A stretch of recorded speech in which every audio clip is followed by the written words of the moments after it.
बातमी घाटकोपरमधून घाटकोपरच्या नित्यानंद नगरमध्ये राडा झाला। लहान मुलं तिरंगा घेऊन घराबाहेर घोषणा दिल्यानं हा वाद झाला।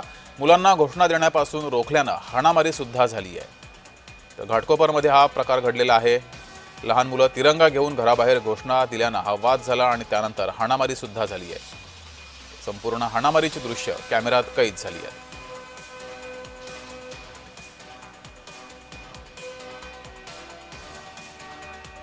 26 जानेवारी निमित्त तिरंगा यात्रा काढली व तिथून फिरत होती, पण तिथे काय मुस्लिम घर आहेत, तिथे तेथील काही लोकांनी हरकत घेतली, बोंबाबोंब केली, अडचणी उभा केल्या, धमकी दिल्या आणि त्यानंतर थोडं तिथे तणावाचं वातावरण झालं। त्या मुलांचा आई वडिलांनी पण आक्रोश व्यक्त केला। मुंबई शहरात अशा प्रकारची घटना होत असताना पोलिसांनी बघ्याची भूमिका घेणं ही अत्यंत दुर्दैवी बात आहे।